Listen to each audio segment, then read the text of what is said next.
Então, gravando de agora em diante, só dando uma confirmadazinha. Aí está gravando. Vamos então começar a aula de hoje a partir daqui, que foi onde paramos, Teorema de Bolzano e Weierstrass, porque antes estávamos falando sobre este teorema aqui. Deixa eu ligar aqui meu ventilador.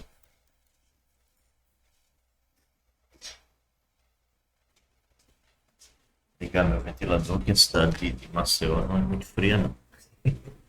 Bem, a gente provou então que toda sequência monótona limitada é convergente. E agora a gente quer mostrar que toda sequência limitada possui uma subsequência convergente. Certo? Então hoje faremos isso. A demonstração é criativa, interessante, vale a pena observar. Uma leitura cuidadosa e acompanhada de algumas argumentações para que a gente possa entender bem. Teoricamente, dá para fazer sozinho, mas fazendo acompanhada é melhor, né? Então vamos tentar fazer aqui essa leitura. Então está aqui, o teorema diz que toda sequência limitada de números reais possui uma subsequência convergente. Então vamos lá, vamos pensar o que ele diz aqui na demonstração. Ele diz assim: com efeito, basta mostrar que toda sequência possui uma subsequência monótona. Então ele diz que basta mostrar que possui uma subsequência monótona. O que ele está contando? Ele está contando com o resultado anterior. O resultado anterior diz que toda sequência monótona limitada é convergente. E o que a gente conta aqui? A gente conta que a gente está falando agora de toda sequência limitada. Ora, se ela é limitada, se eu tiver dentro dela uma subsequência, a subsequência também será limitada, né? Porque, claro, pense aí comigo. Você está com uma função, né? Está com uma função cujo domínio é o conjunto dos números naturais. Cujo domínio é o conjunto dos números naturais, né? E aqui, como é uma sequência, a gente está falando de sequência de números reais. Você vai mudando aqui os números naturais e vai atribuindo valores reais para cada número natural. Então, naturalmente, quando você pega aqui o n igual a 0, digamos que você tem um valor real aqui qualquer. Depois, no n igual a 1, você tem um outro valor real. No n igual a 2, você tem um outro. No n igual a 3, você tem um outro. E no n igual a 4, tem um outro. Bem, que pode ser positivo, pode ser negativo. Então, para qualquer número natural que você vai pegando aqui, você vai tendo um número real aqui associado a ele, né? Você vai ter um número aqui real associado a ele para cada número natural que você pega. Então você vai tendo vários valores aqui se distribuindo nos números reais enquanto você vai pegando números naturais por aqui, certo? Ora, mas se a sequência ela é limitada, então existe aqui um valor máximo, não passa desse valor máximo, digamos que aqui é um valor C, e também não passa em algum lugar, né, tem um valor mínimo, está limitada aí entre um valor C e um valor D. Ora, então não dá para pegar uma subsequência aqui que não seja limitada, né? Se eu vou pegar só pontos entre esses que eu já tenho, eles não passam do C nem passam do D. Portanto, ele está dizendo aqui que basta mostrar que ela possui uma subsequência monótona, porque limitada já é. Toda subsequência que eu pegar de uma sequência limitada, ela já é limitada. Então basta mostrar que é monótona. Por quê?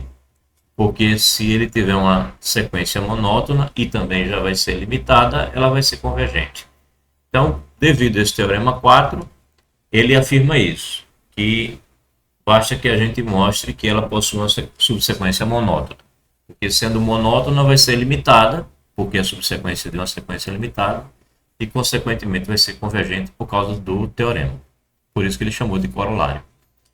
Apesar desse teorema ser mais famoso do que o próprio teorema anterior.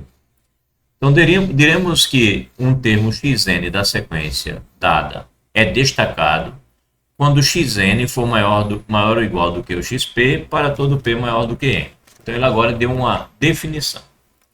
Ele definiu o que é um termo de uma sequência ser destacado. Ele está dizendo que o termo ele é destacado quando ele é sempre maior, né, do que o xn, nesse xn ele é um termo destacado, quando ele é maior do que um xp, maior ou igual que o xp, para todo p acima do índice dele, ou seja, maior do que o n. Então é um termo que ele é grande e ele é maior do que todo mundo que vier depois. Aí ele é destacado. É esse o sentido de destacado. Então, para facilitar talvez a intuição, um exemplo, pensar aqui numa sequência, você tem alguns números. Tá? 20, depois você tem que ser menor, se eu quiser que o 20 seja destacado. 18, depois você tem 7, sei lá, você tem 9, você tem 10, você tem 15, sei lá, qualquer coisa. Depois você tem 5, 5, 5. Eu estou imitando uma explicação que eu vi na internet. O cara pegou uma coisa assim. Vamos ver então o que seria o termo ser destacado. Então, por exemplo, esse termo aqui, o 20, ele é um termo destacado. Por que ele é destacado? Porque depois dele não vem nenhum outro maior do que ele. Ele é destacado. Aí o 18 também é destacado. O 7 não é destacado, porque depois de 7 tem o 9, tem o 10, tem o 15, que são maiores do que ele. O 9 é destacado? Não, porque o 10 é maior. O 10 é destacado? Também não, porque o 15 é maior. Aí o 15 é destacado. Ok? Bem, aí o 5 é destacado? É, porque depois dele não tem ninguém maior do que ele. Tem igual. Então daqui para frente todo mundo é destacado. Ok? Então isso é ser destacado. É um cara que ele é maior do que todo mundo que vem depois dele. Esses são os destacados, hein? Se aqui for eternamente 5 daqui para frente, todo mundo daqui para frente é destacado. Então tá aí, ele definiu o que é um termo xn da sequência ser destacar. É ele ser maior do que todo mundo que vem depois dele, né? O xn é maior ou igual que todo outro termo que tiver um índice maior do que o dele, ou seja, que venha depois dele. Aí seja D contido em N o conjunto dos índices N, tais que esses xn é um termo destacado. Então, D é o conjunto dos índices dos termos destacados. Que no nosso exemplo, o D seria quem? O D seria igual ao 1, né? 1. Aí depois o 2 também é destacado. Aí o 3, o 4 e o 5 não são, mas o 6 é destacado. O 7 é destacado, o 8 é destacado, o 9 é destacado e daí em diante todo mundo é destacado. Todo mundo daqui para frente é destacado. Então o D seria isso aqui, nesse nosso exemplinho aqui. É o índice dos destacados. Tá bom? Bem, aí temos duas situações. Uma possibilidade é que esse D seja infinito. Se ele for infinito, então é claro, né, como isso são índices, quanto mais para lá, maior é o número.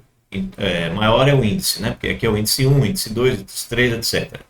Então, se ele for infinito, é claro que o que eu tenho aqui é que esses números aqui, o N1, primeiro índice, ele é menor do que o N2. E não menor ou igual, é menor mesmo. Aí depois é menor do que o N3, que vai ser menor do que o N4, e assim por diante, certo? Eternamente, essa vai ser a ordem, né? Quanto mais para lá, maior será a ordem. Então você tem que D é um cara assim, ó. Verdade. Bem, então a subsequência que eu pegar esses índices aqui com N e D, ela é uma subsequência monótona não crescente. Ou seja, qual é a subsequência que eu teria aqui, por exemplo? A subsequência que eu teria aqui seria o 20, né? Subsequência dos destacados. Depois o 18, aí eu não teria nem o 7, nem o 9, nem o 10, porque diminuíram. Diminuíram não, porque esses caras são menores do que o 20.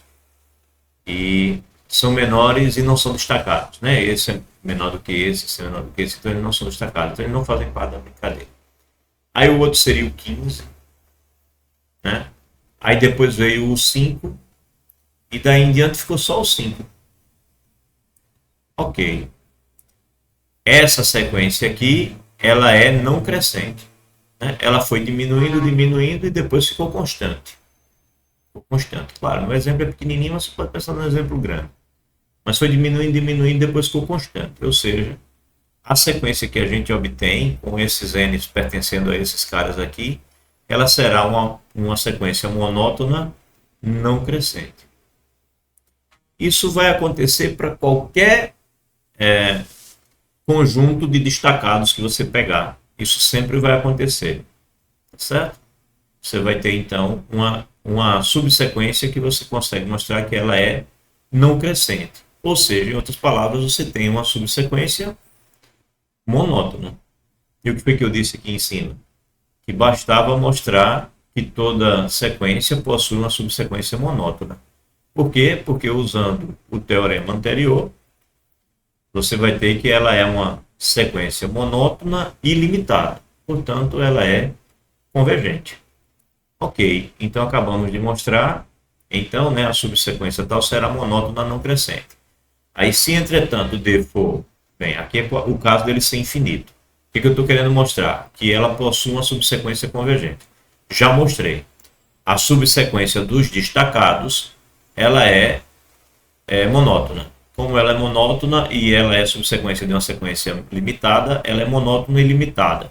Aí, pelo teorema anterior, essa sequência daqui, ela é uma sequência convergente. Certo? Queria mostrar que existe uma convergente, já mostrei. Mas ele não disse que não quero mostrar que existe uma, né? Quero mostrar que todas elas são. Então, já mostrei que se você for construir uma subsequência de destacados, por exemplo, ela vai ser convergente. Tá. Mas se não forem os destacados, o que é que sobra? Sobra os que não são destacados. Aí, se você tiver uma situação em que as sequências cedem a essa dos destacados, qual é a situação que nós temos? Nós temos a situação em que D vai ser finito. Essa vai ser a situação, né? A possibilidade do D ser finito. Ele só pode ser finito ou infinito, e aí a gente amarra todas as sequências. Então vamos lá. Se não for finito, o que acontece?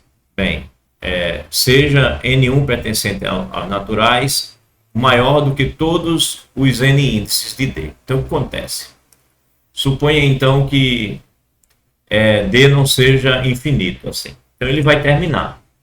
Aí no nosso exemplo aqui, a ideia é assim: você tem um 5, você tem um 7 aqui. O 5 não pode chegar ao 7, porque se o 5 passar se eu chegar aqui a uma situação em que haja mais destacados aqui, né, não é o que eu quero. Eu quero que o máximo de destacados que eu tenha seja só esses daqui, o 20, o 18 e o 15. Então eu vou pegar esse 5 e vou fazer ele crescendo, mas ele nunca vai chegar a 7. Eu posso fazer uma sequência para o resto da vida aqui de números que estão entre 5 e 7, né? Eu posso fazer assim. Eu estou com o 5, aí eu não quero que o 5 seja destacado. Aí, para ele não ser destacado, todo mundo que vier depois dele tem que ser maior do que ele. Mas eu quero menor do que esse 7. Aí eu vou fazer 5, aí depois 5,1, ou melhor, 5,01. Pode ser. Como é que eu posso fazer números cada vez menores? Ou cada vez maiores, mas pouca coisa maior, né? Eu posso fazer 5,01. Depois, separando, tá? Depois 5,001, por exemplo. Esse é menor, né? Eu quero maior. Então, eu posso pegar 0, eu posso pegar 1 mesmo. Se eu quero maior, então eu posso pegar aqui 5,1, 5,2, né? 5,3. Bem, eu posso sair brincando com isso até ficar brincando com 5,9, depois 5,99. Posso fazer uma sequência imensa aí, sempre crescendo. Crescendo, crescendo, crescendo, mas nunca chegando no 7, tá? Então, entre o 5 e o 7, eu terei infinitos números para poder fazer uma sequência aqui, crescente. Né? Aí, o que vai acontecer com o D? O D só vai ter até onde? O primeiro, o segundo e o terceiro, né? Até aqui, só até o 6. Assim eu terei um D finito. D finito. Aí daqui para frente, ó, daqui para frente o que vai acontecer? Você vai ter uma sequência, né? E para frente você vai ter uma sequência não decrescente. Não decrescente. Vai ser a única maneira que você vai ter de construir esse D aqui infinito, que só vai ter esses três caras. Não vai acontecer de jeito nenhum que daqui para frente exista um cara que é maior do que todo mundo que vem depois. Que ela vai sempre crescer. Mas eu coloco ela menor do que esse 7 aqui. Coloco ela menor do que esse 7. Limito, por exemplo, aqui no menor deles. Crio essa sequência aqui, por exemplo. Assim eu tenho um exemplo em que eu tenho um definido. Ok? Eu tenho um definido. Aí o que acontece? Veja o que ele diz aqui. D é finito, né? Aí você pega um primeiro termo maior do que todos os termos. Olha, esse N1 aqui é um índice, tá? Eu pego o índice que é maior do que todos os índices que estão em D. Então, por exemplo, aqui seria o 15 é o sexto. Então, daqui em diante seria o termo 7, depois o termo 8, depois o termo 9, depois o termo 10 e assim por diante, né? Bem, aí eu pego o 7. O 7 ele é maior do que todos os índices que eu tenho em D, né? Porque os índices de D são 1, 2 e 6. Parou aqui, desistir destacado. Daqui para frente não tem destacado. Então esse meu N1 é esse 7 aqui, por exemplo. Então, seja N1 pertencente aos naturais, o maior de todos os N's pertencendo, maior do que todos os N's pertencendo a D. Então, o XN1 não é destacado, né? Eu peguei um cara que não é destacado. Se ele fosse destacado, ele estaria em D. Pegando um cara que é maior, o índice dele é maior do que todos os que estão em D, então ele não é destacado. Bem, se é assim, para frente eu não vou ter mais destacados, né? Porque para frente os índices são ainda maiores. Se o N1 é o maior, então daí para frente ninguém é destacado. Então você tem que existe o N2, que é maior do que o N1, com o XN1 menor do que o XN2, porque senão esse cara daqui seria destacado, né? Se eu pensar que ele é maior do que todo mundo que vem depois, eu vou ter um XN2 que é maior do que ele. E por sua vez eu vou ter um XN3 que é maior do que o XN2. Eu vou ter um XN4 que não obrigatoriamente tem que ser o próximo, né? O imediatamente depois. Mas certamente vai ser maior do que alguém, né? Sempre eu vou ter uma sequência que eu posso pegar aqui que vai ser maior do que o anterior, né? Porque o anterior não pode ser destacado. Ok? Aí eu vou formando uma sequência cada vez maior, maior, maior, que foi o que eu fiz aqui. Construir uma sequência não decrescente. Aí, prosseguindo, obtemos uma sequência crescente. Nesse caso, ele nem foi para o não decrescente, ele foi para porque se for igual, né, ele corre o risco de colocar dentro dos destacados, mas não é o caso. Ele está dizendo que sempre é possível construir aqui uma sequência crescente. Ele vai mais à frente. Ele diz que essa sequência construída ela é crescente. Eu fui econômico aqui, vou dizer não decrescente, mas de fato a construção que a gente está fazendo aqui é uma sequência crescente. Seria essa que a gente iria construir aqui. Crescente. Ok. Aí você constrói ela e aí pronto. Você acabou de mostrar aqui. A sequência vai ser. A sequência se construída ela é monótona, por ela ser crescente. Então, sendo monótona e limitada, ela é convergente. Portanto, também nessa situação teremos convergente.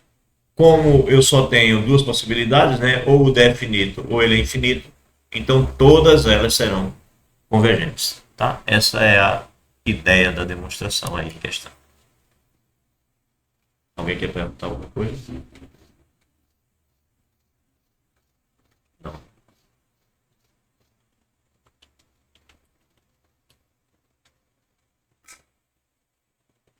É o tipo de demonstração que você deve ler aí umas 10 vezes na vida, ou mais.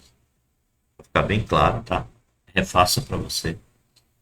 Feche o livro e tente reescrever para ver se você entendeu bem a ideia. Isso é importante fazer sempre. Bem, então esse é o teorema de Bolzano e Weierstrass. Então vamos para o exemplo 5. Aí, exemplo 5. A sequência cujo nésimo termo é 1 sobre n, ela é monótona, decrescente e limitada. Essa sequência aqui, né? Quando n é 1, ela é 1. Quando n é 2, ela é meio. Quando n é 3, ela é 1/4. Ou melhor, 1/3. Quando ela é 4, o n é 4, ela é 1/4 e assim por diante. Infinitas, né? Esse número aqui pode crescer o quanto você quiser. Ok, ele está dizendo que ela é monótona, então ela, na verdade, ela é decrescente, né? Então ela é decrescente e limitada, também é limitada. Por que, que ela é ilimitada? Por que, que ela é limitada? Porque o menor valor dela, minto, o maior valor dela é o número um e esses números vão diminuindo, mas eles vão diminuindo sempre por números positivos.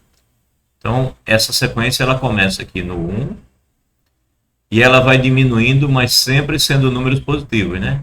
É o um, depois o meio, depois um quarto, ou melhor, um terço, depois um quarto, depois um oitavo, não, um quinto, bem, aí vai diminuindo, diminuindo, chegando bem perto do zero. Mas ela nunca será zero, né? Uma fração do tipo um sobre alguma coisa não é zero, chega perto, mas não é. Então ela é limitada pelo zero. Essa sequência está entre o 1 e o zero. Então, ele lembra que o limite de 1 sobre n, que é o ínfimo dos números 1 sobre n com n pertencendo a n, vai ser igual a zero. Esse é o limite. É o ínfimo desse conjunto. E isso foi demonstrado no capítulo 2, né? A gente viu esse teorema aqui, teorema 3, e mostramos que esse limite de fato é zero, lá no teorema. É um teorema com algumas letrinhas. Acho que essa aqui era a letra B do teorema, tá? Vocês podem rever. Bem, aí o exemplo 6, seja A entre 0 e 1, a sequência de quadrados formada pelas potências sucessivas de A, ela também é decrescente, limitada, pois quando você está com 0 e 1, se você multiplicar por A elevado a N, todo mundo, você vai ter que o A elevado a N mais 1, né? Multiplica por A elevado a N, aqui vai dar A elevado a N mais 1, multiplica por A elevado a N, 1 vai dar isso, e multiplica por 0 dá 0. Você está multiplicando por um número positivo, então as desigualdades continuam na mesma posição, né? E você tem aqui que o termo seguinte, ó, ele é menor do que o termo anterior. Então, dado um termo, o termo seguinte é menor. Portanto, ela de fato é decrescente. Ela é decrescente. Aí ele diz assim: afirmamos que o limite disso daqui, quando os naturais aqui vão para o infinito, vai ser o zero. Aí ele demonstra aqui usando a definição, né? Ele está te dizendo aqui que se você tem o A entre o 0 e o 1, você tem fraçõezinhas, né? Fraçõezinhas aqui do tipo 1 sobre n, né? Ou, não, porque depende de como esse A. Esse A é uma fração. Então você está aqui, vamos pegar um exemplo, sei lá, um terço. Você pega um terço, quando você pegar aqui, aqui o primeiro termo é o A, então é um terço. Aí quando você pegar o quadrado, vai ser um nono. Quando você pegar a terceira, vai ser 1 sobre 27. Então, de fato, esses números eles vão diminuindo, né? Porque o denominador vai aumentando. Aí, para demonstrar, ele diz assim: com efeito, você vai pegar um A qualquer aqui, sei lá, eu peguei ali como exemplo um terço, sei lá, vamos pegar um maior aqui na minha posição. Eu pego um A aqui, né? Aí ele diz assim: dado epsilon maior do que zero, como 1 sobre A é maior, 1 sobre A é maior do que 1, quem é o A? Tá. 1 sobre A é maior do que 1, porque o A está por aqui. Se você pegar 1 sobre A, segue do exemplo 1, você pegar um número 1 sobre A, você tem que ser 1 sobre A é maior do que 1. É o que ele diz aí na nossa demonstração. Segue do exemplo 1, que dado arbitrariamente um epsilon, existe um n0, tal que 1 sobre A elevado a n0 vai ser maior do que 1 sobre n. Quem é o nosso exemplo 1? Olha.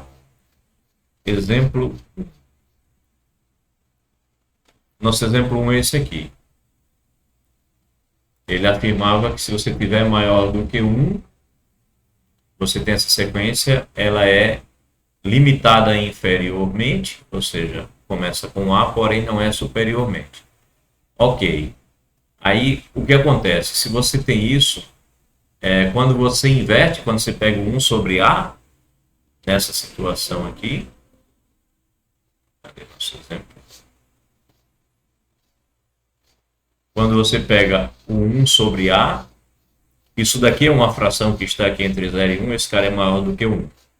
Então, se você pega um epsilon maior do que 0, como esse cara daqui é maior do que 1, segue do exemplo anterior, né? Do exemplo 1 daquele exemplo, e dado arbitrariamente um epsilon, existe um n0 pertencente a n, tal que, quando você pegar um dos termos daquela sequência, ela vai ser maior do que 1 sobre epsilon. Ou seja, o que você tem aqui é que 1 sobre a elevado ao n0, né, olhando para essa fração aqui, é maior do que 1 sobre epsilon. Aí você inverte a ideia, né? Coloca o epsilon para cá, coloca o a elevado a n0 para cá. Aí você tem que o a elevado a n0, ele é menor do que o epsilon. Então, segue-se, né, que o limite vai ser o zero, porque você está mostrando aqui que o a elevado a n0, quando eu pegar um n maior do que o n0, por maior razão, eu tenho que isso vai ser verdade. Então, quando eu pego a elevado a n, isso vai ser menor do que o epsilon. Como o epsilon é tão pequeno quanto eu quiser, isso significa dizer que se eu fizer o epsilon tendendo a ficar pequenininho, tendendo a ficar zero, esse daqui vai tender também para zero.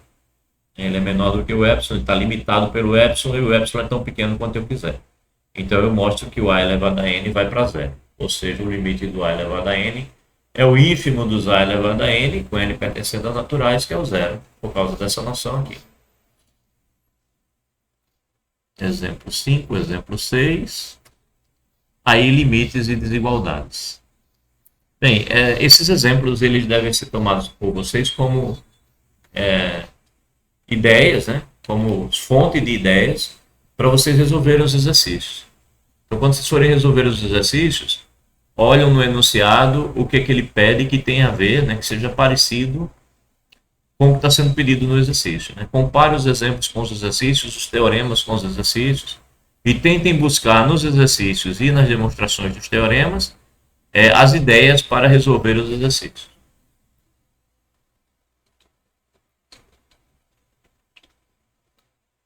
E aí, em último caso, quando não conseguir, leiam as soluções de exercício que encontram-se na internet e tente entendê-los. Tente ir colocando na tua cabeça intuitivamente aquelas ideias que ali estão, os truques e jogadas que ali estão. Bem, limites e desigualdades. Agora vem uma sequência de mais definições, né? Falar sobre limites, falar sobre as propriedades de limites, né? Aquela história do limite da soma é soma dos limites. Estabelecer isso formalmente para as nossas sequências. Tá? Então vamos lá. Seja P uma propriedade qualquer, né? Referente aos termos de uma sequência. Dizemos que, para todo n suficientemente grande, xn goza da propriedade P quando se diz isso. É isso que ele está chamando a atenção. Quando você lê a expressão ou ouvir a expressão, para todo n suficientemente grande, ele está te dizendo que existe um n0, e quando o meu n passar daquele n0, então aquela propriedade vale. Tá? É isso que ele está chamando a você, chamando a atenção a você. E que usar a expressão para todo n suficientemente grande significa isso, que existe um n0, que quando o n passar do n0, a propriedade vai valer. Tá? Para todo n suficientemente grande, xn goza da propriedade P. Para significar que existe um n0 natural, tal que sempre que o n for maior do que esse n0, então a sequência xn goza da propriedade P, seja lá qual for a propriedade que a gente estiver discutindo. É isso, né, essa linguagem que ele está querendo destacar para você, tá? O que significa falar para todo n suficientemente grande. Aí vamos para o teorema assim. Seja o limite de uma sequência xn igual a A. Aí ele afirma, se o B for menor do que o A, então para todo n suficientemente grande, ou seja, existe o n0, tal que se o n for maior do que o n0, tem-se que o B é menor do que o xn. Analogamente, se ao invés de pensar em B menor do que o A, eu pensar que o A é o menor do que o B, então xn vai ser menor do que o B para todo n suficientemente grande. Ok? Ou seja, existe um n0, né? Tal que quando n passar do n0, Então o xn vai ser menor do que o b sempre que o a for menor do que o b. Lembrando que o a é o limite da xn. Bem, vamos pensar primeiro nas nossas intuições aqui para a gente ver o que está sendo dito. Então estou eu aqui com o a, que é o limite da minha sequência, né? Estou eu aqui com o número a, que é o limite da minha sequência. Então a minha sequência ela tem valores antes do a, depois do a, etc. Mas existe um n0, né? Existe um n0 que quando o n for maior do que o n0, isso vai implicar que esses meus pontos estarão perto do a, tá certo? Ou seja, que o xn, né, ele vai estar preso. Como é que eu escrevo isso? Eu escrevi assim, que o xn vai estar preso, xn vai estar preso entre um a menos epsilon e um a mais epsilon. Vai estar preso aqui no intervalozinho a partir de um certo n. Meu xn vai ficar preso aí entre os dois. Ok, é isso que eu sei sobre a xn, né? Eu sei que o limite é o a.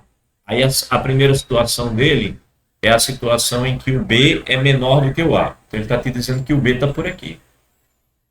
Ele é menor do que o a, ele está antes do a.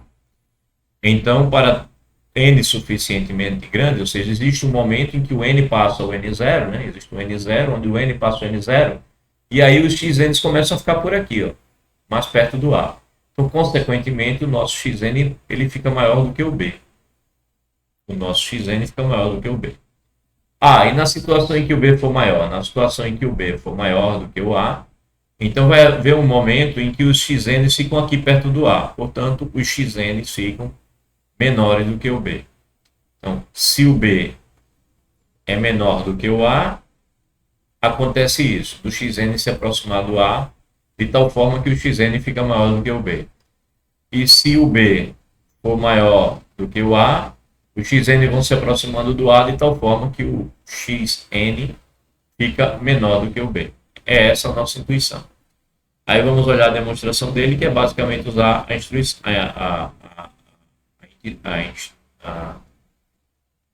a intuição. A palavra intuição fugiu da minha mente agora. Então ele faz assim, ó. Tomando epsilon como sendo a menos b, tá? Ele está analisando primeiro a situação em que o b é menor do que o a, tá? Então ele está fazendo a menos b para olhar como distância. Então, ele está pensando nesse pedaço aqui, né? A menos b. Ele tomou então o epsilon, tomando o epsilon como sendo essa distância. Epsilon como sendo essa distância. A menos b. Temos a maior do que zero, porque ele está considerando que o b é menor do que o a. Então temos que o epsilon é maior do que zero. E o b, nesse caso, né, pensando assim, se o epsilon é o a menos b, então o b, passo o b para lá, passo o epsilon para cá, né? Então eu tenho que o b é a menos epsilon. Aí pela definição de limite, vai existir um n0 pertencendo ao n, tal que quando eu pegar o n passado o n0, eu vou ter que o xn vai ser maior do que o a menos epsilon e menor do que o a mais epsilon. Não importa qual seja o epsilon que você pegar, isso é sempre possível. Então, particularmente, se o epsilon for esse, isso daqui também é verdade. Ora, mas se você pegou isso daqui, significa dizer que o xn é maior do que o a menos epsilon. Mas quem é o a menos epsilon? É o b. Então, o xn é maior do que o b. Está demonstrado o que ele queria. Ora, e se eu tivesse pego a menor do que o b? Então, ao invés de pegar o epsilon como sendo a menos b, eu pegaria o epsilon como sendo b menos a. E tudo valeria da mesma maneira, né? Se eu tivesse pego o epsilon para cá, ó, seria a situação contrária, o epsilon seria isso. Então, b menos a seria o epsilon, e aí você faria as mesmas contas até aqui.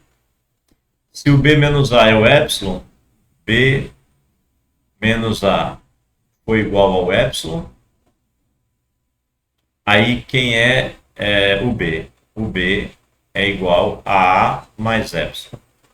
Aí você teria aqui, ó, xn menor do que o a mais zero. Ou seja, você teria xn menor do que o b, tá? Que é o que ele chama aqui. A outra afirmação se prova analogamente. Essa seria a maneira, né? Aqui ficaria dessa maneira e aqui ficaria xn menor do que o b no lugar disso aqui, ok? Que o b seria o a mais epsilon. Então, a demonstração é a mesma coisa, só que para o outro lado. Tranquilo, né? Qual a utilidade desse teorema?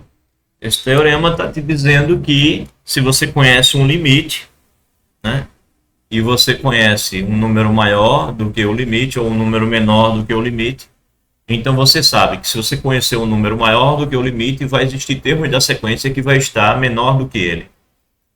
E se você conhecer um termo menor do que o limite, vai existir termos da sequência que vai ser maior do que ele. Então, o teorema está te dizendo que você pode contar com esses termos, né? Se eu conheço o limite, eu conheço um número maior, então posso contar com termos da sequência menor do que o número que é maior do que o limite. E se eu tiver um número que é menor do que o limite, então eu posso contar com termos da sequência que são maiores do que esse número. É isso que intuitivamente esse teorema está te dizendo. E aí ele começa a usar consequências disso. Corolário. Se eu conheço o limite e eu sei que o limite é maior do que zero, então eu sei que para todo n suficientemente grande, ou seja, existe um n0, tal que quando n passa desse n0, eu terei xn maiores do que zero. Então, o cara está te dizendo assim, você conhece o limite, está aqui o zero. Você conhece o limite e sabe que o limite é maior do que o zero. Então eu sei que, por mais que a minha sequência esteja andando muito por aqui, pelo lado negativo, em algum momento ela vai ter que se aproximar do zero.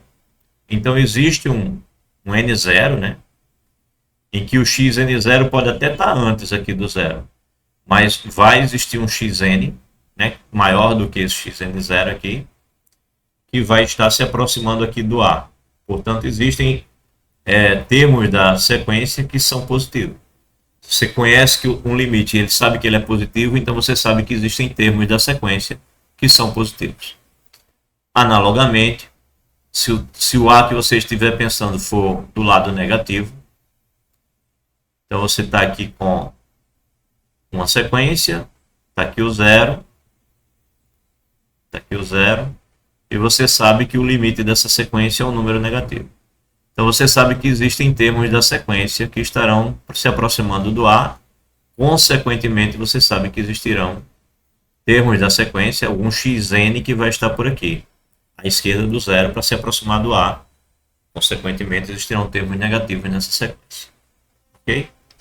É isso que nos diz o corolário. Ele nem demonstra, acho que esse teorema, porque a demonstração, esse corolário, porque a demonstração seria você pegar a demonstração do teorema anterior e no lugar do A, ou melhor, do B, você colocar o zero. Né? Quando o A é positivo, significa dizer que o B, que seria o zero, é menor do que o A.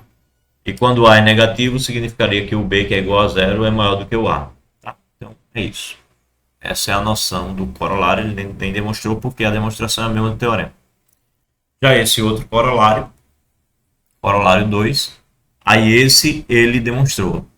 Né? Fez uma demonstraçãozinha aqui com um pouco de cuidado, é pequenininha, mas ele usa o próprio teorema e mata o problema, mas ele se preocupou em escrever a demonstração.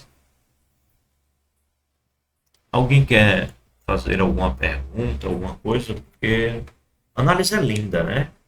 Mas quando a gente já está entendendo, aí a gente fica falando assim, falando. E pode ser que alguém não esteja entendendo.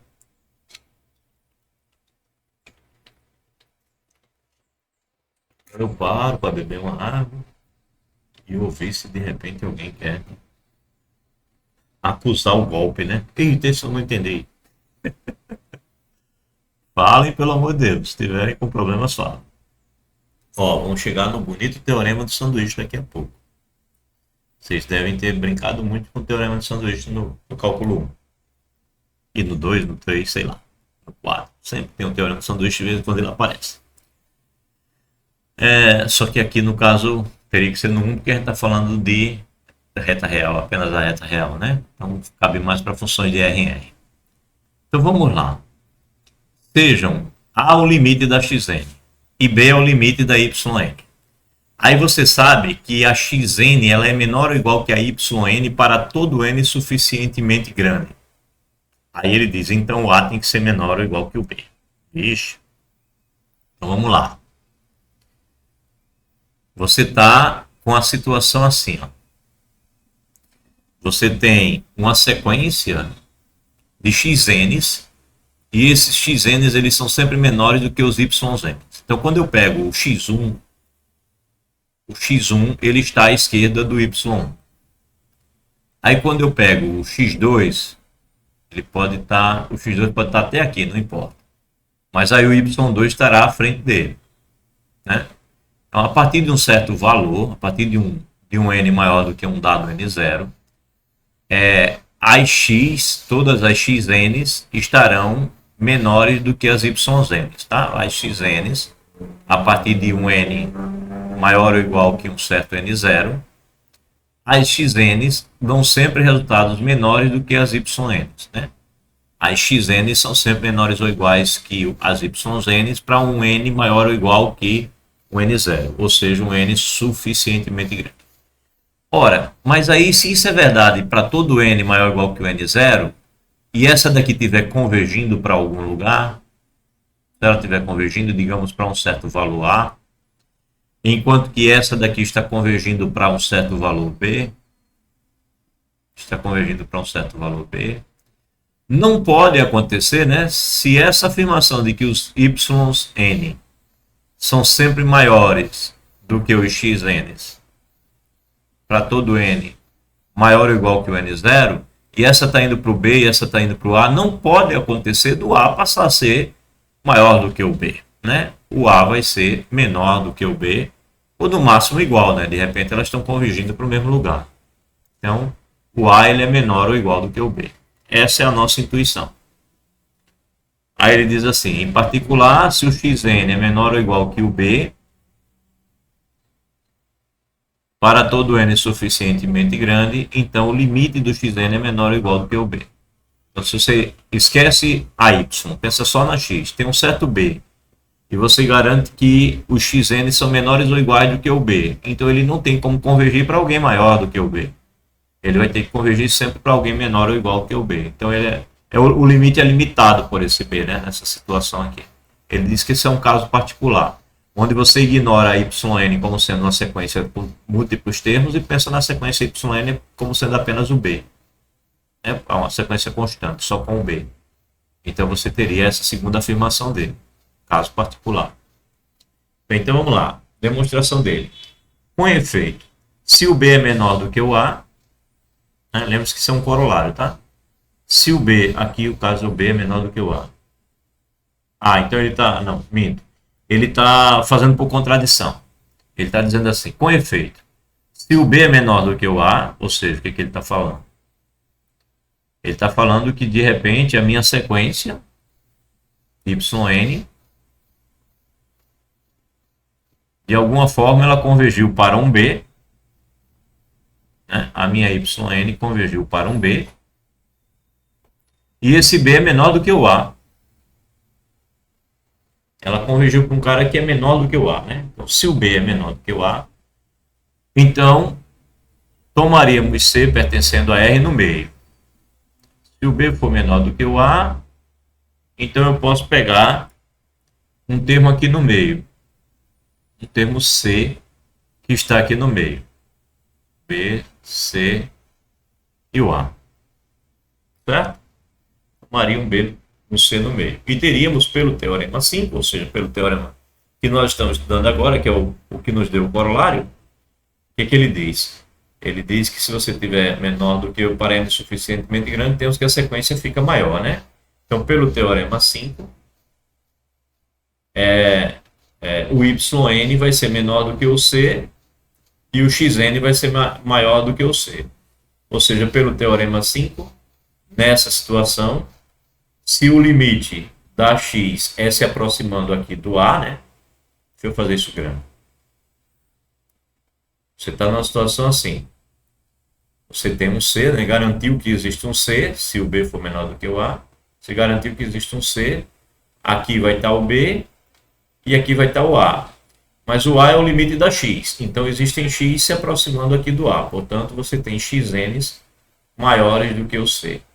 Enquanto que as YNs estarão se aproximando do B. Se aproximando do B. Consequentemente, você vai ter YNs que serão menores do que o C. Então você tem essa situação. O C está numa situação que ele é maior do que a XN e ele o C é maior do que a YN e ele é menor do que a XN, né? Então é assim. Você tem uma situação em que o C é menor do que as XNs e ele é maior do que as YNs. Mas isso não pode acontecer. Por quê? Porque, por hipótese, a gente está dizendo que o limite, né? Aqui é A, o limite aqui é B, e você tem que xn é menor ou igual que yn. Xn é menor ou igual do que a yn. E nessa situação você está tendo uma situação em que o C divide as duas no sentido contrário. O xn é maior do que a yn. E a nossa hipótese está dizendo que aqui, eu achei foi ali. A xn é menor do que a yn, e não ao contrário. Aqui a xn está maior. Então encontra-se uma contradição aqui. Ó. Pelo teorema, isso acontece para todo n suficientemente grande, contradizendo a nossa hipótese. A nossa hipótese dizia isso aqui. E nessa situação você tem que a yn é menor do que a xn, e não ao contrário. Bem, isso contradiz a hipótese, então eu não posso ter que o B é menor do que o A. Minha situação me leva a que A é menor ou igual do que o B. Tá? Bem, o caso particular é como eu já disse a vocês, basta pegar a yn como sendo constante. A yn só tem o B, é um caso particular da nossa situação daqui. Né? A gente mostrou para qualquer yn, então particularmente para o B também vai funcionar. Ok? Bem, observação. Se a xn for menor do que a yn, não se poderia concluir A menor do que o B.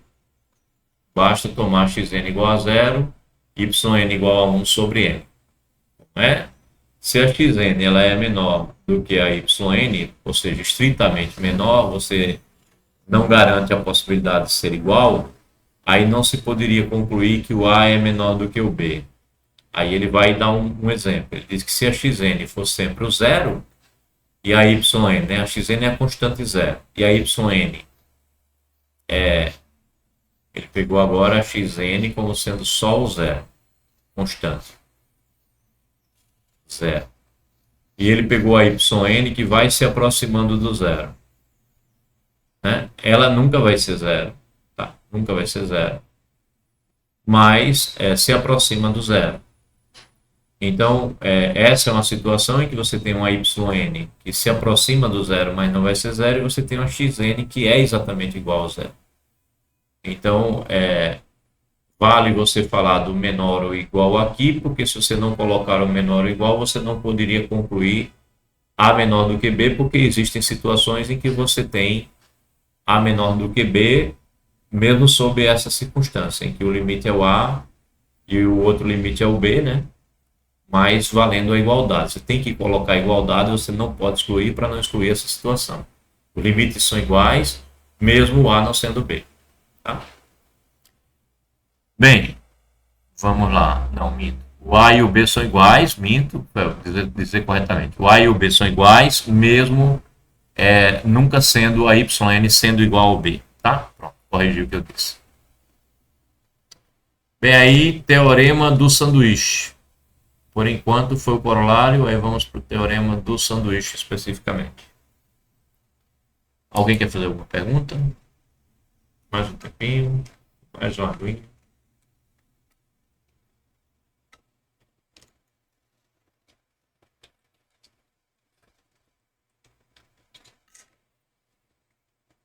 Não, né?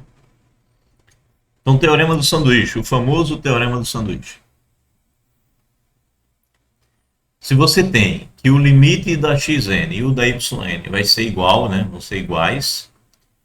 E você tem uma outra sequência, uma sequência Zn, cujos valores estão sempre entre os termos da xn e da yn para todo n, seja para n suficientemente grande, ou então, quando existe o n0 tal que o n é maior ou igual que o n0, então você tem que o limite dessa terceira sequência é o mesmo.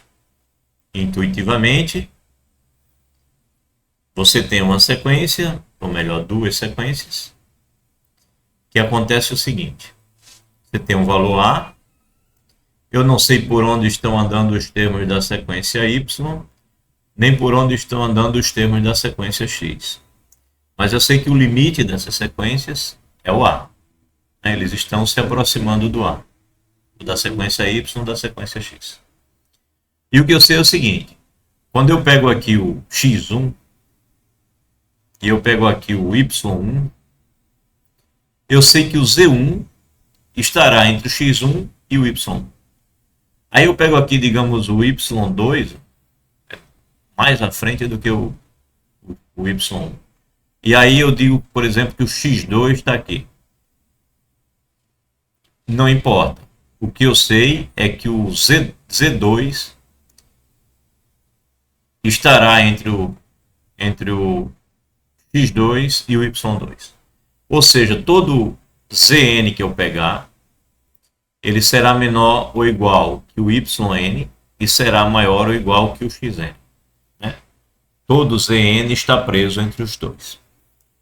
E aí, se eu sei que o limite das y é esse A e o limite das x também é esse A, então obrigatoriamente o limite das z também é esse A. É essa a nossa intuição, né? A z está sanduichada pela x e pela y. Aí como é que ele demonstra isso? O que eu quero mostrar? Eu quero mostrar que o limite da Zn é A. E o que significa isso? Eu quero mostrar que dado epsilon maior do que zero, existe um n0, tal que quando n passar do n0, a Zn menos o A vai se tornando zero, né? Vai ficando muito perto um do outro. Então é isso que eu quero mostrar. Eu quero mostrar que a Zn está presa entre um A mais epsilon e um A menos epsilon, quando o n passa de um certo n0. Então ele faz isso. Dado arbitrariamente um epsilon, existirão n1 e n2, né, pertencendo a n, tais que, quando n passa do n1, a xn fica presa entre o epsilon, né, o a menos epsilon e o a mais epsilon. O que ele está dizendo aqui? Ele está dizendo a você que o limite da xn é a. É isso que ele está dizendo, né? Daqui até aqui, o que ele disse foi que o limite da xn é a. E aí ele vai dizer agora que o limite da yn também é a. E quando n passar do n2, então você tem que a yn também está presa. Ele acabou de dizer para você que o limite da yn também é a. Ou seja, ele só usou as hipóteses para escrever daqui, ó, até aqui. Tudo que ele fez foi repetir o fato de que o limite da xn é igual ao limite da y, que é a. Está usando a hipótese para escrever essa primeira linha da demonstração.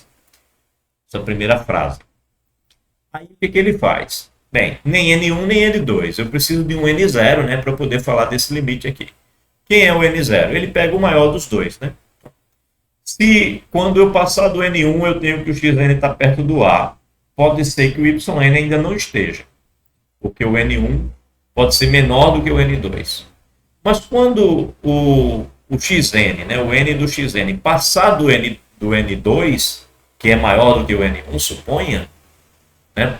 Podia ser o contrário. Supor que o N2 é maior do que o N1. Então, estou eu aqui no N1.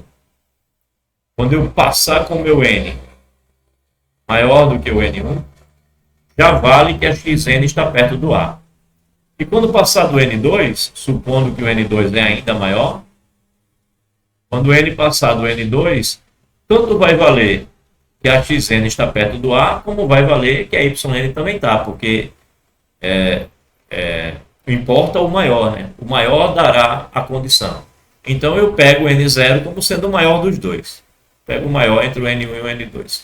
Então quando eu pego o N0 como sendo o maior dos dois, eu tenho que, quando o N passar do N0, tanto vai valer isso para Xn, como vai valer isso para Yn.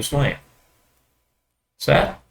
Então, vale que a xn está entre o a menos epsilon e o a mais epsilon, e vale para yn que também é maior do que o a menos epsilon e menor do que o a mais epsilon. Só que eu tenho que o Zn está no meio das duas.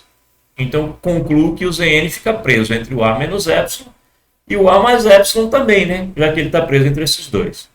Ora, acabei de dar justamente a definição do limite, desse limite aqui. Ó, leia agora. Leia só a parte que interessa do limite. Ó.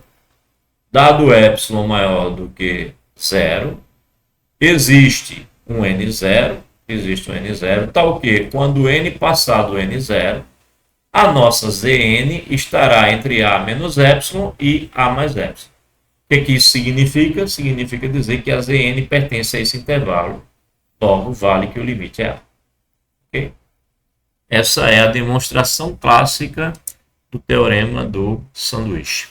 É a mesma ideia usada lá no cálculo 1, tá? Se você olhar lá, a demonstração tá essa daí. Só que ali ele está falando de uma função de RR.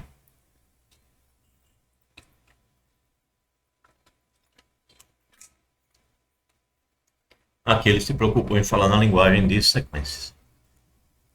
Ok? 2h34.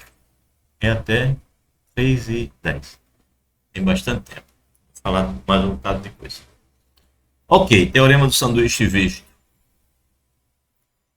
Aí, operações com limites. Vamos falar das operações agora.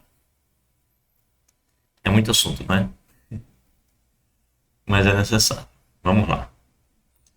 Essa é uma disciplina de acabamento do curso de vocês, né? Uma das últimas disciplinas e considerada uma das mais complicadinhas, mais difíceis, digamos assim. Vamos lá para o último esforço da vida, para pegar esse belo diploma, né, de professor de matemática e partir para ajudar os meninos a aprenderem matemática do ensino fundamental e médio, ou para continuarem estudando matemática, fazerem seus mestrados e doutorados. Vamos lá. Teorema 7. Se você tem que o limite da xn é zero, e você tem que a yn é uma sequência limitada, convergente ou não, desde que importa que seja limitada, então o limite do produto é zero. Ah, vocês lembram disso? Quando vocês foram calcular limite lá no cálculo 1, o cara dizia a você, olha, o limite do produto nem sempre é zero. Você pode ter que o limite do produto, sendo que o limite de uma delas é zero, e mesmo assim o limite do produto não ser zero. Aí eles diziam para você que você tinha que mostrar que a outra função era limitada. Ela tinha que ter uma limitação, né? Ela não podia passar de um certo valor, nem em cima nem embaixo. Então é isso, a mesma ideia.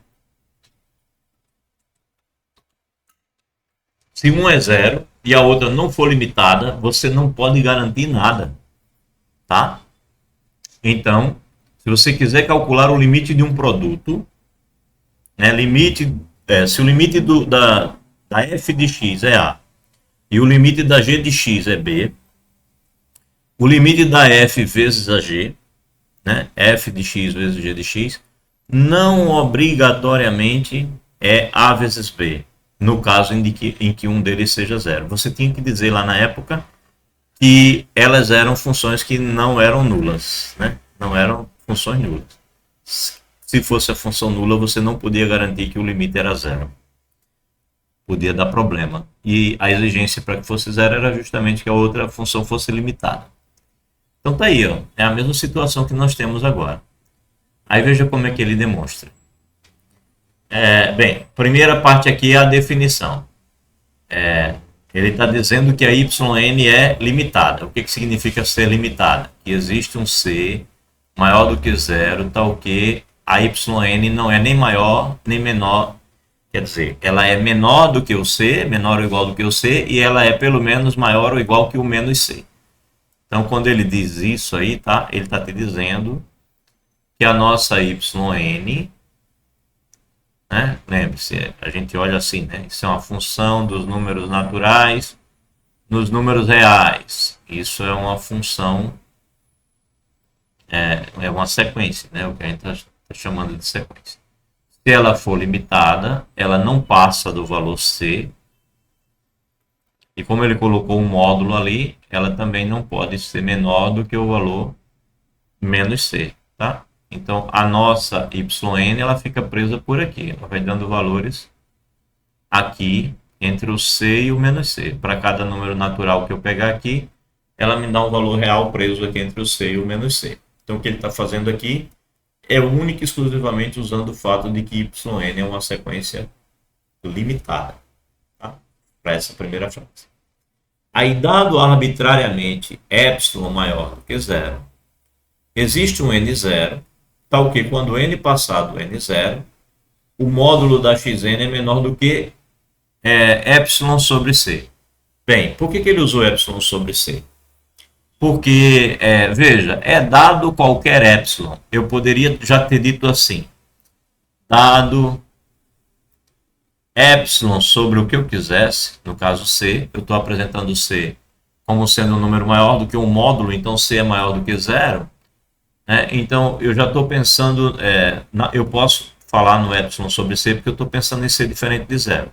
Então, eu poderia ter dito que dado epsilon sobre c, existe um n0, tal que quando eu fizesse o n maior do que o n0, eu teria que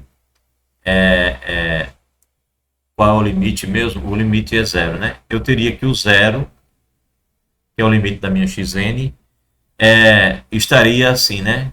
Ou minto, a xn.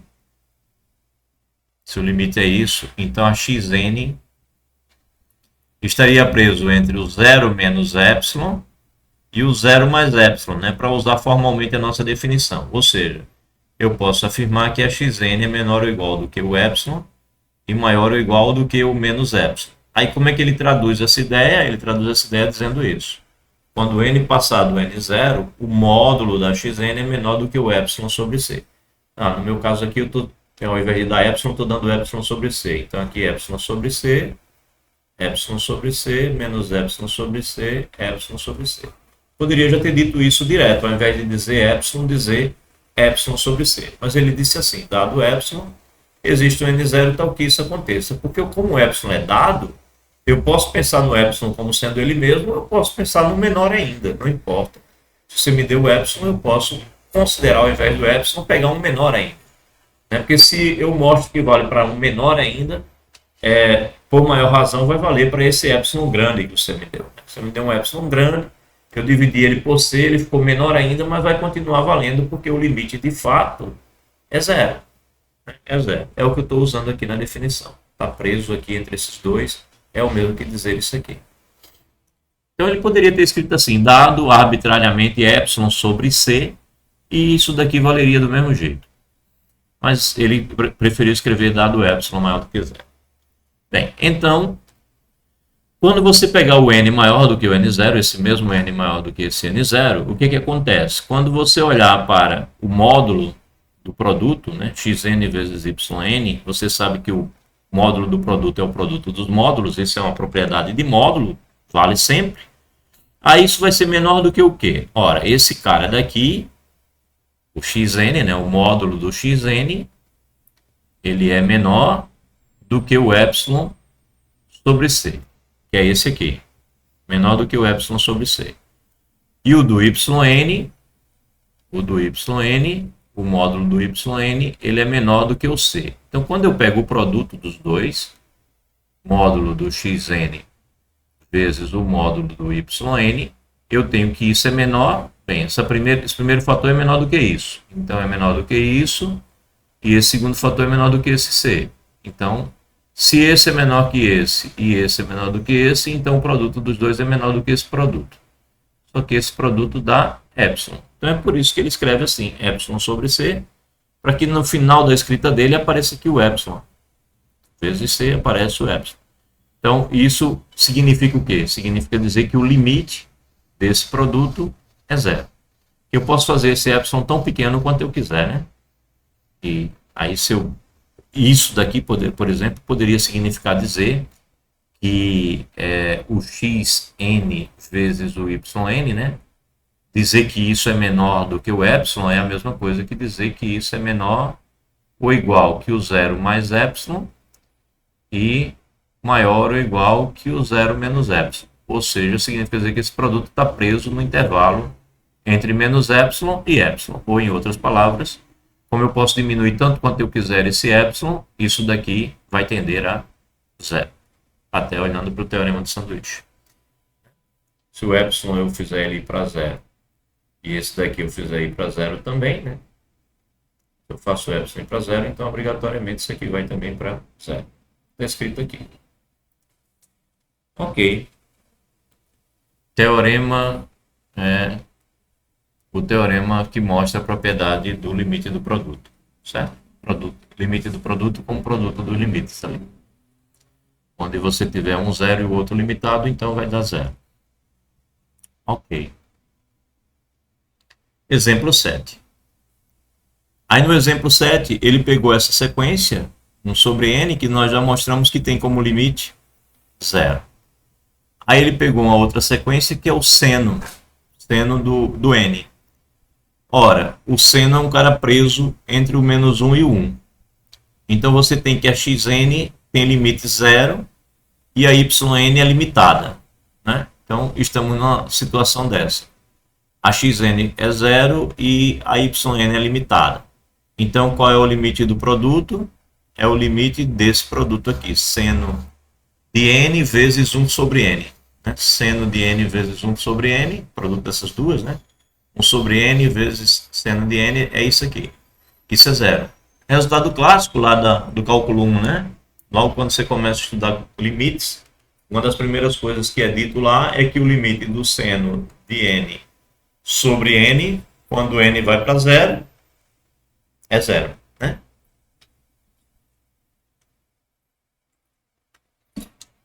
Quando n vai para infinito, né? Quando n vai para infinito é zero. Corrigir. Certo? Quando você pega o n indo para o infinito, então esse limite daqui é zero. A gente não escreve, né, que o n está indo para o infinito, mas o n sempre vai para o infinito porque é a sequência dos números naturais como domínio. Aí, por outro lado, se o limite do xn é zero, mas yn não é limitada, o produto xn vezes yn pode não convergir, pode não ter limite, pode divergir. Aí ele pega essa daqui agora. Ele pega a mesma xn, né? Esse limite aqui vai para zero, mas essa daqui não é limitada, né? Não tem um limite para n ao quadrado. Quando n é igual a 1, você tem que isso é 1, então o menor termo é o 1. Mas quando o n vai para o infinito, o n ao quadrado também vai. Então essa daqui não é limitada. Né? Mas ela também pode... Não é limitada, repito. Então isso significa dizer que se eu for olhar no limite do produto de 1 sobre n vezes n ao quadrado, né? Que nesse caso daí seria igual ao limite. Lembre-se que eu estou falando do n indo para o infinito, tá? A gente não costuma colocar porque dá para intuir que é isso. Aqui seria n quadrado sobre n, isso daqui seria o limite de n com n indo para o infinito. Isso daqui seria infinito, né? Então isso não é zero. Mesmo o limite dessa daqui sendo zero, mas isso não é zero porque isso daqui não é limitado. Ok.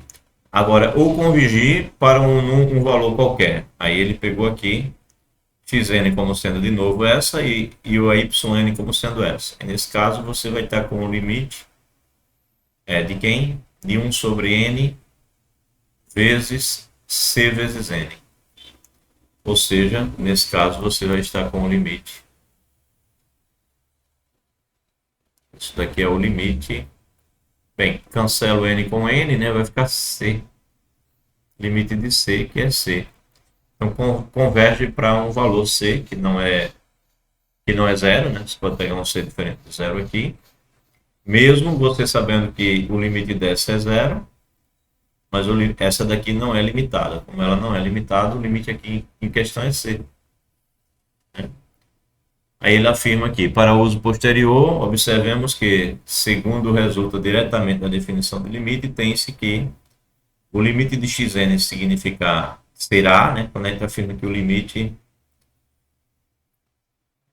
Saiu do lugar aqui minha barra, não queria ter tirado. Peraí, ajeitei.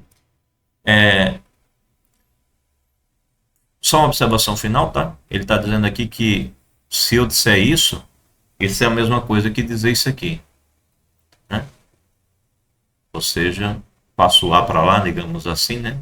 Você tem que o limite de xn menos a é zero. É a mesma coisa que dizer que o limite de xn é igual a A. E aí, se você pegar o módulo, vai ser zero também, tá? Então, tanto faz dizer isso, como isso aqui. É a mesma coisa. Bom, acostume com essa linguagem. O limite do xn a é a mesma coisa que dizer que o limite de xn menos a é zero, que é a mesma coisa que dizer que o limite do módulo de xn menos a é zero. Isso é útil para a gente pensar, principalmente quando a gente não está falando de R em R. Ok. Perguntas?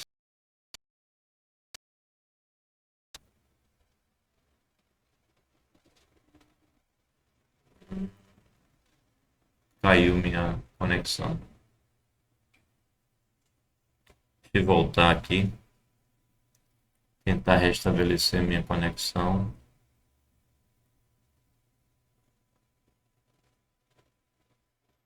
Não sei o que houve. Tentar entrar de novo na sala, ver se tem alguém.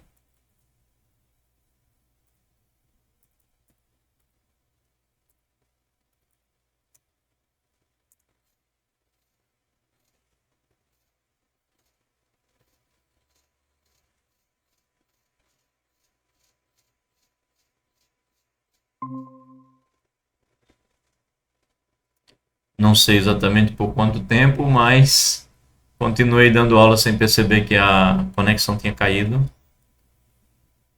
Aí voltei. Vamos ver. Voltando aqui. Aí vocês me dizem quanto foi que eu falei aí sem que vocês vissem. Aqui, ó. Tava falando aqui do exemplo 7. Eu não sei exatamente a partir de que momento vocês deixaram de ver. A gravação continuou. Então, quem perdeu esse pedacinho, 2 minutinhos, tá. Então, quem perdeu esse pedacinho pode rever, viu, Jonas? Só esse pedaço aí. Porque não foi nada demais, só foi o exemplo 7 aqui, provavelmente, que eu falei. Finalzinho do teorema de limites, de operações com limites, e aqui o exemplo 7. Deixa eu ver quanto tempo ainda tenho. Ainda tenho bastante tempo, tenho 20 minutinhos aí. Vou dar continuidade, tá? Então, teorema 8. O teorema das propriedades. Vamos ver o quanto a gente consegue avançar nesses minutos que faltam. Temos o teorema e alguns exemplos. Então, teorema 8. Agora ele diz assim, o limite é conhecido, é A. E aqui o outro limite também é conhecido, é B. Então, o limite da soma e da diferença é a soma e é a diferença, né? O limite da soma é a soma, o limite da diferença é a diferença dos limites. E o limite do produto é o produto dos limites, o limite da divisão é a divisão dos limites, claro, se o denominador não é zero. Aí vamos às demonstrações. Vamos olhar aqui uma por uma, né? Então, demonstração. Demonstração do 1. Que o limite da soma é a soma dos limites, etc. Ele pega aqui assim. Dado arbitrariamente um epsilon maior do que zero, aí ele diz, olha, se eu tenho que o limite é o A, né, ou o limite é o B, aí esses daqui são os nossos N0s, né, só que no caso para o N1 para o caso do A e o N2 para o caso do B. Ele diz assim, existem o N1 e o N2, está o quê? Quando o N passar do N1, eu tenho que o módulo do xn menos A vai ser menor do que epsilon sobre 2. Lembre-se, o epsilon é qualquer, então eu posso usar epsilon sobre 2 que vale também. E ele está pegando o módulo de xn menos A para usar essa linguagem aqui. Ó. O limite do xn CA é a mesma coisa que o limite do xn menos A C0, que é a mesma coisa que o limite do módulo também C0. Então ele está usando essa linguagem. Está pegando o módulo do xn menos A e dizendo que isso vai ser menor do que o epsilon sobre 2. E se o n passar do n2, então você tem que o yn menos b é menor do que o epsilon sobre 2. Dizer isso aqui é a mesma coisa que dizer que o limite do xn é o a, tá? Aqui, ó. Dizer que o limite do xn é o a é a mesma coisa que dizer isso. Então, ele está usando essa ideia. Epsilon sobre 2, como o epsilon é qualquer, se você fizer o epsilon bem pequenininho, ele vai se aproximando de zero. Bem, a mesma coisa para o y. Aí o que ele faz? Ele pega um dos dois, né? O maior dos dois. É a mesma ideia usada aqui na demonstração do teorema. Se o n é maior do que o n0, aí quem é o n0? Ele pegou o n0 como sendo... foi esse teorema ou foi o anterior? Foi o anterior, né? E o n0 ele pegou como sendo o máximo, né? Entre o n1 e o n2, do caso do teorema aqui, ó, o teorema de sanduíche. Então a ideia é a mesma. Pega o maior, né? O primeiro, o n1, serviu para falar do limite do a, do xn sendo a, e o n2 do limite do yn sendo b. Até aqui é só a definição desses dois limites. Aí ele vai e pega um dos dois, né? Pega o maior dos dois. O n0 é o maior entre esses dois. Então, se o n for maior do que o n0, tanto vale isso como vale isso. Certo? N ser maior do que o n0 significa dizer que o n é maior do que o n1 e dizer também que o n é maior do que o n2, já que o n0 é o maior dos dois. Logo, quando eu pegar o módulo, novamente, agora ele pegou a soma. Aqui ele quer mostrar que o limite da soma é a soma dos limites. Aí ele vai e agora olha para o limite da soma. Então, no início ele pegou o módulo do xn menos a, né? E comparou com o epsilon sobre 2. Aí depois ele pegou o módulo do yn menos b, comparou com epsilon sobre 2. Aí agora ele está falando do módulo da xn mais o yn. E ele quer mostrar que esse módulo de xn mais yn, não há necessidade ainda de colocar o traço final aqui. É o módulo da xn menos yn, ele quer dizer que é quem? Xn menos a é porque o limite é o a, yn menos b é porque o limite é o b. Aí aqui ele faz xn mais yn menos, ele quer mostrar que isso é AB, né? A mais B.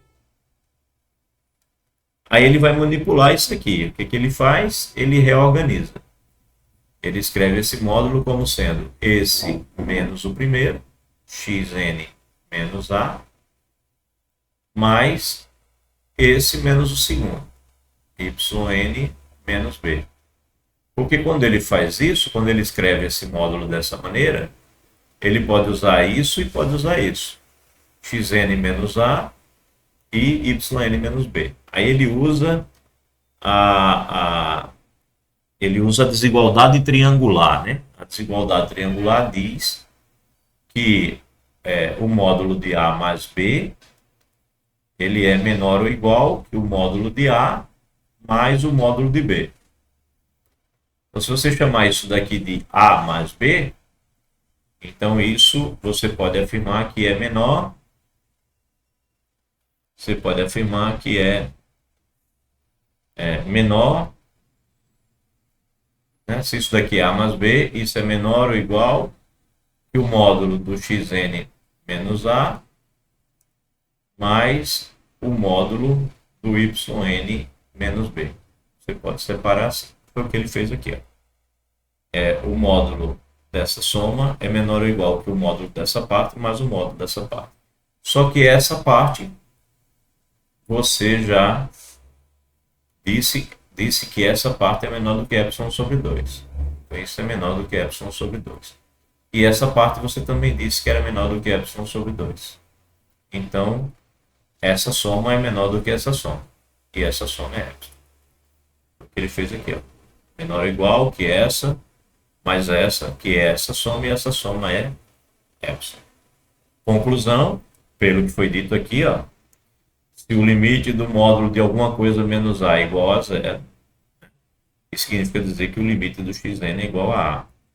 Então, aqui nós concluímos que é menor do que o epsilon, mas como o epsilon é tão pequeno quanto eu quiser, então isso significa dizer que isso daqui é igual a zero. Eu posso diminuir o quanto eu quiser aqui. Então, o limite é zero. Então, se o limite é zero, significa dizer que esse cara converge para esse valor. Essa soma converge para essa soma. Ou seja, o limite de xn mais yn é a mais b. Bem, aí para argumentar para o menos é só você trocar os mais por menos, né? Onde tiver aqui a passagem, e aí você vai argumentando de maneira análoga, tá? Aí você conclui a mesma coisa. Só vai pensar um pouquinho na hora da desigualdade triangular aqui, né? Que é esse menos esse. Você vai pensar como mais menos, né? Mais menos. Aí você usa a desigualdade triangular, só que você jogou um menos aqui na frente disso daqui. Mas vai dar no mesmo. Tá? Tente reescrever aí na parte do menos, que aí você vai ver que está no mesmo. Então, vale o mais e vale o menos. Aqui, o item 1 está demonstrado. Mais um tempinho para vocês fazerem perguntas. E também para saber se não caiu a minha conexão. Agora tem que olhar se caiu. Já caiu uma vez.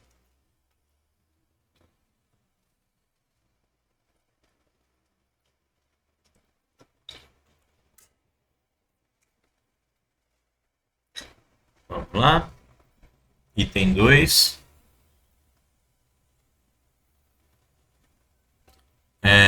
O limite do produto é o produto dos limites. Lembrando, ó, aqui ela era limitada e essa era zero. Se os dois limites forem zeros, vale, tá? Se os dois limites forem zero, vale. Então o que ele está dizendo aqui é que os limites são conhecidos, tá? A xn é convergente, ela tem um limite. E a yn também é convergente, também tem um limite. Então, nesse caso, o limite do produto é o produto dos limites e pronto. Agora, se um dos limites não é conhecido, se ela é apenas limitada, você garante que é zero, se esse for zero. Mas se o limite aqui não é conhecido e ela não é limitada, mesmo que essa seja zero, não garante que é zero, tá? Não esqueçam desse detalhe. É um detalhe importante. Todo matemático, quando for calcular um limite, tem que se perguntar se essas coisas valem, tá? Todo matemático, quando vai cortar as contas, né? Vou cortar de um lado, cortar do outro, tem que se perguntar se não está dividindo por zero. Os leigos não se perguntam nada quando estão fazendo conta e às vezes fazem umas contas meio erradas. A gente que está se formando em matemática tem que começar a ficar zeloso quando for fazer a conta. Vai calcular um limite? Procura primeiro saber se as hipóteses estão sendo atendidas para a existência desses limites. Bem, então vamos lá. Item 2. O produto vai para aqui. Então o que ele fez? Ele começou falando a respeito da diferença entre xn vezes yn menos ab. Ou seja, ele quer usar, né, a linguagem que já estava usando. Qual é a diferença entre isso e isso? Só que aí ele precisa que haja uma relação do xn com o A e do YN com o B. Ele precisa relacionar isso. Então, o que foi que ele fez? Olhando aí as continhas que ele nos apresenta. O que ele fez? Ele disse assim, ó, que o XNYN menos o AB, ele precisava relacionar XNYN, XN com B, ó, XN com B e o AB. Ele tirou e colocou o xn para poder colocar depois o xn e o b em evidência. Então ele tirou e colocou o xnb e o xnb, né, no meio dessas duas expressões. Ou seja, ele repetiu aqui a primeira, xnyn, aí ele tirou o xnb, depois ele acrescentou o xnb e por fim ele repetiu o menos ab aqui no final. Ou seja, esses dois termos ele enxertou aqui no meio. Ele colocou e tirou os dois termos no meio. Aí qual a vantagem dele ter feito isso? É que agora ele coloca o xn em evidência, que está multiplicando o yn e que está multiplicando o menos b. E ele coloca também o b em evidência aqui, que está multiplicando o xn e que está multiplicando menos a o B, né, está multiplicando ambos. Então você tem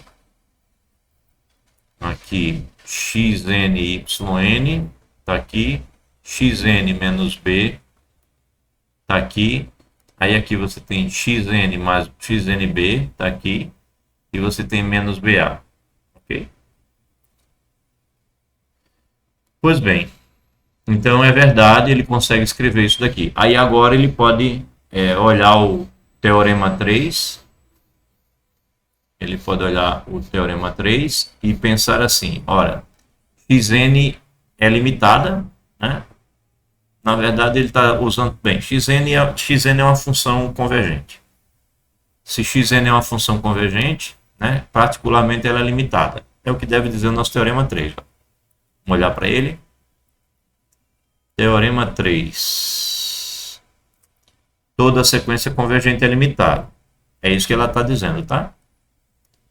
A xn ela é limitada porque ela é convergente. Ela tem limite igual a A. Então, toda sequência convergente é limitada. E usando o teorema 3, você tem que xn é limitado.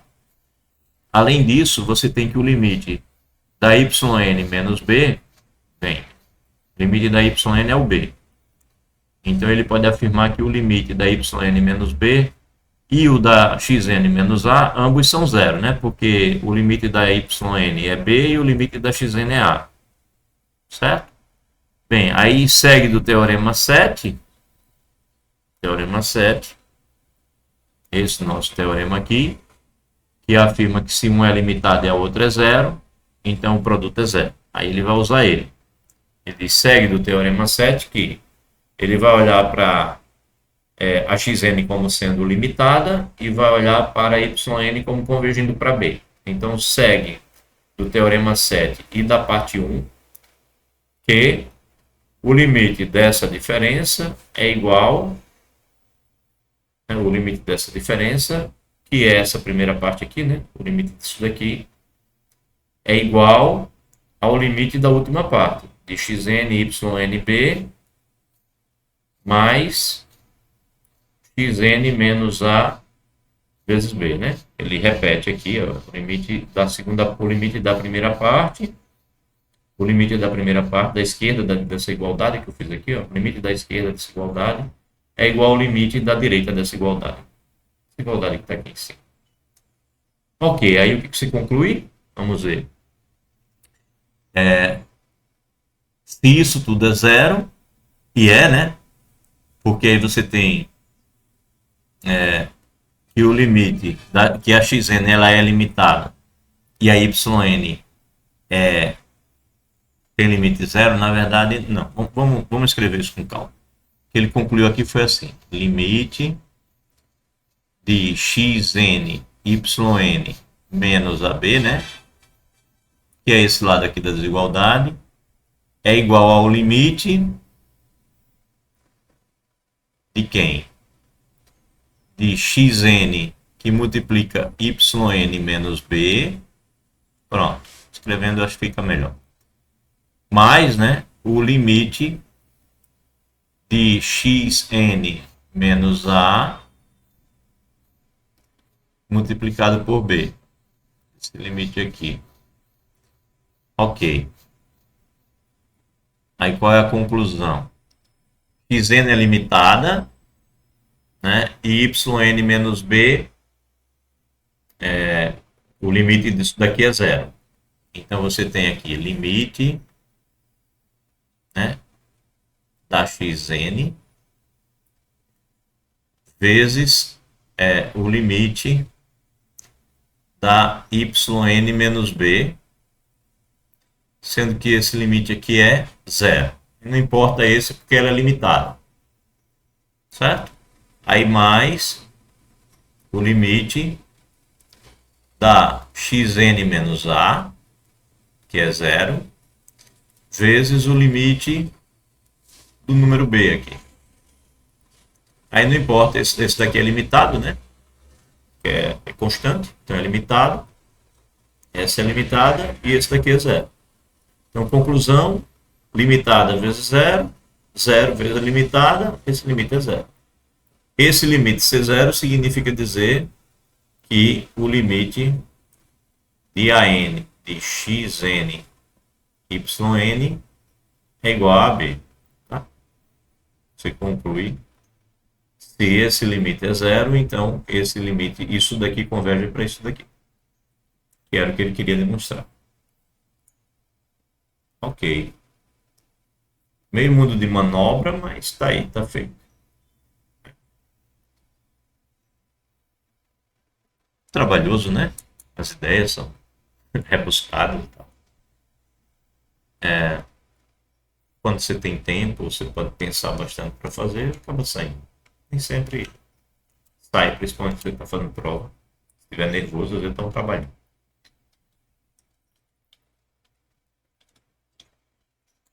Ei, só tenho 2 minutos agora. Deixa eu ver para concluir. Letra C e última. Ou letra C não, 3 e última.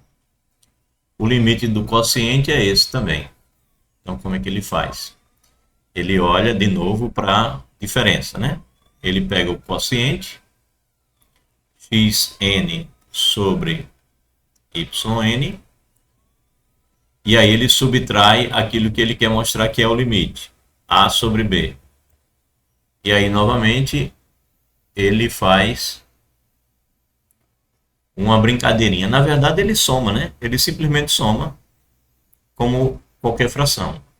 Mínimo múltiplo comum, b vezes yn, e em cima fica xnb menos YNA. Ele soma, né? Tira o mínimo múltiplo comum e faz a soma. É o que ele faz aqui.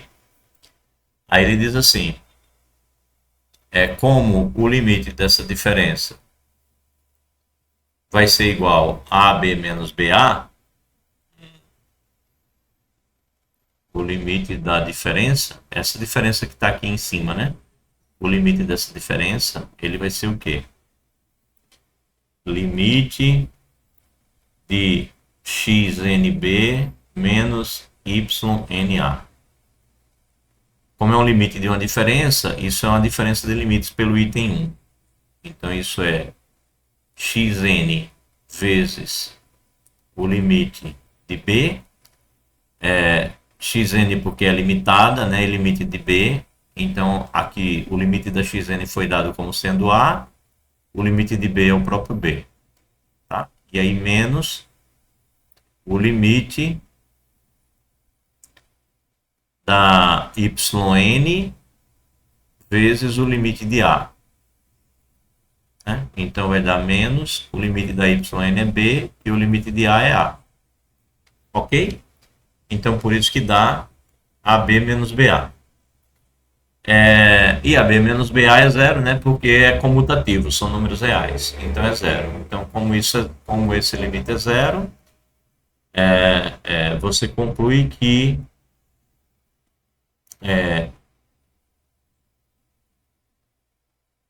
o limite é zero. Certo? Se o limite é zero, o que significa isso? Significa dizer que no limite da parte de cima, aqui, o limite da parte de cima, vai ser, você tem que o limite de xnb, né, se isso daqui deu limite zero, é igual a YNA. Foi isso que você concluiu, né? Que o limite de xnb é igual a YNA. Aí eu preciso mostrar agora que o limite de 1 sobre YNB, limite de 1 sobre YNB, ou seja, aqui, se eu pensar 1 sobre essa parte, quero olhar só a parte de baixo, se eu for olhar para o limite disso daqui, eu vou ter como limite, basta provar que isso daqui é uma sequência limitada para concluir que o limite disso daqui é zero. O que ele quer dizer? Ele está querendo dizer a você que eu posso olhar o que eu quero fazer como um produto, né? Então, se eu mostrar, eu quero olhar isso daqui como um produto. Eu quero mostrar xnb menos YNA vezes 1 sobre YNB. Se eu olhar isso assim, esse limite aqui, eu já mostrei que ele é AB menos BA. Na verdade, minto. Eu mostrei que esse limite aqui é zero. Foi isso que eu mostrei. Mostrei que esse limite aqui é zero. Aí, se eu mostrar que essa daqui é limitada, então eu terei mostrado que o limite disso daqui é zero. Eu terei mostrado que o limite dessa parte aqui é zero, né? Que é o mesmo limite disso daqui. Então, se eu mostrar que aqui é limitado, eu terei mostrado que o limite é zero e terei provado o que eu quero. Então, eu preciso provar que o limite que essa sequência aqui é uma sequência limitada. Ok. Para concluir que isso é zero. E, portanto, o limite que eu quero provar vai se realizar. Ora, mas por que ela é limitada? Ele diz, pondo C igual a B2 sobre 2, ele toma um número C como sendo a metade do B2.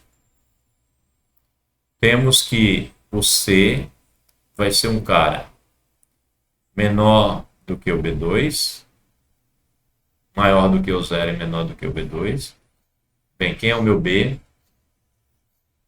O meu B não importa quem seja, né? Ele é um número real, e ele não sendo zero, o quadrado dele é maior do que ele aqui. Na verdade, o C é o B2 sobre 2. O C é a metade do B2. Sendo metade do B2, o C é menor do que o B e é maior do que o zero aqui. Maior do que o B, menor do que o B2, perdão. E maior do que o zero. Certo? Você tem que 2C é o B2. Então, claro que o C é menor do que o B2. E ele é maior do que o zero porque o B2 é um número positivo. E aí B2 dividido por 2 também é positivo. Ok. Então, eu tenho que isso aqui é verdade. Aí, como o limite de yn vezes b, limite de yn vezes b, isso daqui é o limite do yn vezes o limite do b, certo? Então, consequentemente, é b vezes b, que é b ao quadrado. E o limite do yn é b.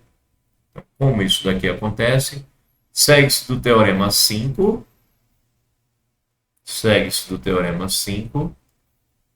nós estamos no teorema 8. Teorema 5 diz o quê? Teorema 5 é o teorema que diz que se você tem que o limite de uma certa sequência é A e você tem um número menor do que esse A, então para todo n suficientemente grande você vai ter a possibilidade de aproximar desse B por valores maiores. E ao contrário também vale. Ok. Aí ele quer usar aqui o teorema 5. Como é que ele usa o teorema 5? Ele diz, segue-se do teorema 5 que para n suficientemente grande, você consegue aproximar isso daqui por valores maiores do que o C. Então, você consegue aproximar por valores maiores do que o C. Né?